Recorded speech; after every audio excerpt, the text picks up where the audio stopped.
सभी दर्शकों का सुनीति शर्मा की ओर से अभिनंदन। आज हम बात करेंगे सूचना लेखन के बारे में, जो कि सीबीएसई के 10वीं कक्षा के पाठ्यक्रम का एक महत्वपूर्ण हिस्सा है।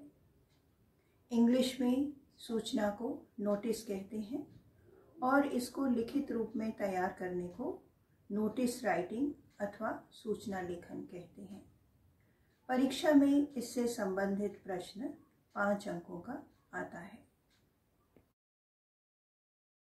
जैसा कि आप सब जानते हैं कि हर स्कूल, कॉलेज, संस्था, दफ्तर या अस्पताल आदि में एक सूचना बोर्ड अवश्य होता है, जहां पर वहां के विद्यार्थियों, अध्यापकों, कर्मचारियों या फिर आम जनता के लिए जो भी आवश्यक संदेश होता है उसे लिख दिया जाता है। इसे ही सूचना लेखन कहा जाता है। इसका उद्देश्य विशेष जानकारी या संदेश को लोगों तक पहुंचाना होता है।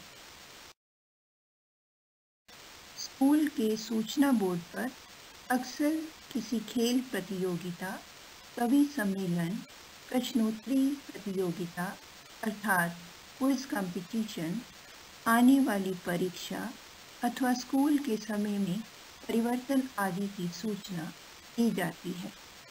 इसके अतिरिक्त bus stand, railway station, stadium, club या बड़ी बड़ी आवासीय सोसाइटियों में भी सूचना बोर्ड अवश्य होते हैं। अब सूचना लिखें कैसे?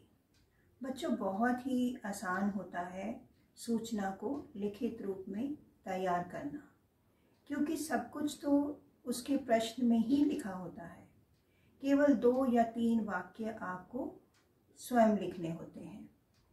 एक उदाहरण देकर मैं इसके प्रारूप के बारे में आपको समझाती हूँ। ये है प्रश्न। आप अपने विद्यालय में एनसीसी के छात्र प्रतिनिधि हैं। गणतंत्र दिवस समारोह की परेड में हिस्सा लेने के इच्छुक छात्रों के लिए 40 से 50 शब्दों में लिखित सूचना तैयार कीजिए। तो सबसे पहले आपको करना क्या है? सबसे पहले आपको प्रश्न को बहुत ही ध्यान से पढ़ना है। सूचना किस संस्था द्वारा जारी की गई है? विद्यालय के द्वारा। सूचना किसके बारे में है? गणतंत्र दिवस की परेड में हिस्सा लेने के बारे में। इसमें विशेष बात क्या है? परेड में हिस्सा लेने के इच्छुक छात्रों को प्रतिनिधि छात्र से मिलना है। अब हम सूचना लिखना आरंभ करते हैं। सबसे पहले एक रेक्टेंगुलर अथवा आयताकार बॉक्स बनाएं। ये बॉक्स बनाना ज़रूर है, चाहे आप इसको पहले बनाएं या फिर बाद में, लेकिन बनाना बहुत ही ज़रूरी है। इसके बाद सबसे ऊपर मध्य में संस्था का नाम लिखें। अगर तो प्रश्न में किसी विशेष संस्था का नाम लिखा है तो वो लिखना है। जैसे विद्यालय का नाम अगर कोई विशेष लिखा है तो वही लिखना है।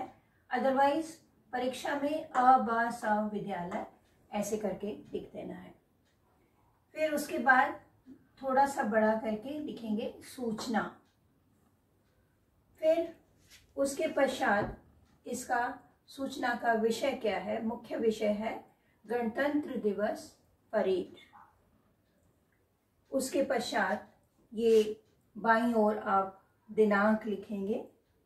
दिनांक जिस दिन आप सूचना लिख रहे हैं ठीक उसी दिन का तारीख लिखनी है। उसके पश्चात नीचे से आप आरंभ करेंगे।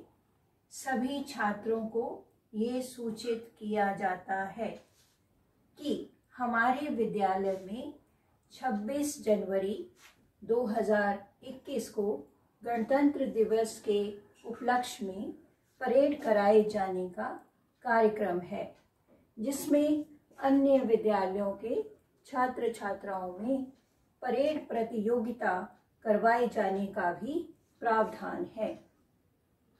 10वीं से 12वीं कक्षाओं में से परेड में हिस्सा लेने के इच्छुक छात्र छात्राएं मध्य अवकाश में विद्यालय के सभागार में आकर मुझसे संपर्क करें।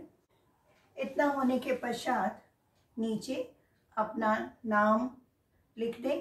अगर प्रश्न में किसी विशेष नाम को लिखा गया है तो वही नाम नीचे लिखा जाएगा, अन्यथा आप अपना नाम के बदले यहाँ अ ब स या क ख ग कुछ भी लिखेंगे, क्योंकि परीक्षा में अपना नाम नहीं लिखा जाता है।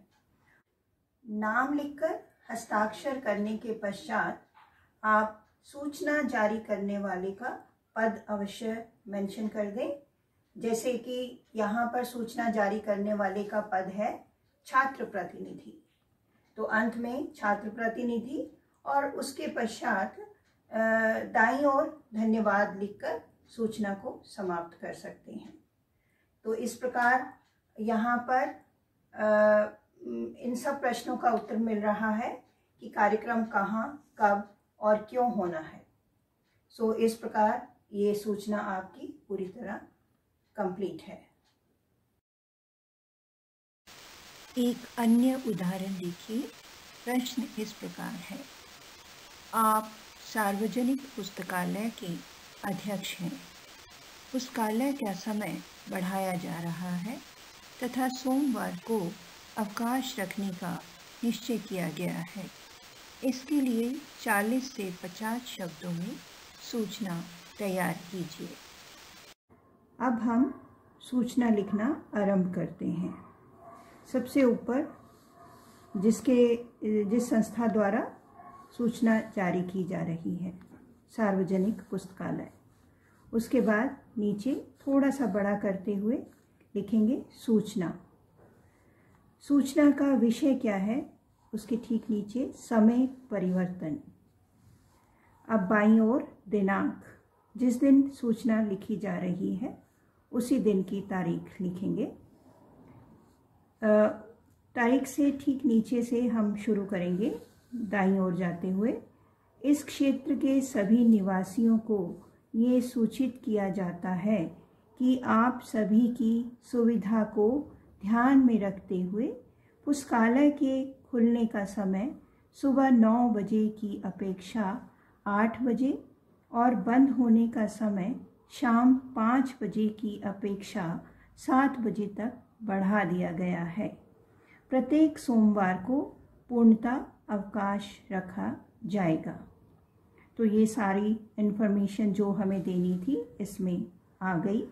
उसके बाद सूचना जारी करने वाले के हस्ताक्षर, या पहले नाम लिख के फिर हस्ताक्षर, या पहले हस्ताक्षर लिख के फिर नाम लिख के, उसका पद, वो अध्यक्ष है, पुस्तकालय के अध्यक्ष है, उसका पद जरूर लिखना है। और अंत में धन्यवाद लिखते हुए आप सूचना को समाप्त कर सकते हैं। और सबसे महत्वपूर्ण बात कि इसके चारों तरफ रेक्टेंगुलर बॉक्स बनाना बहुत ही आवश्यक है। तो देखा बच्चों आपने कितना आसान होता है सूचना लिखना। एक बात हमेशा याद रखें कि किसी भी कार्य में निपुण होने के लिए अभ्यास करना बहुत ही आवश्यक है। इसलिए सूचना से संबंधित कुछ प्रश्न लेकर उसका अभ्यास कर लें तो परीक्षा में पूरे 5 अंक मिलना बहुत ही आसान हो जाएगा। वर्णारव चैनल को सब्सक्राइब करने के साथ साथ इसे अपने दोस्तों के साथ शेयर भी अवश्य करें ताकि उनको भी इसका लाभ प्राप्त हो सके। धन्यवाद।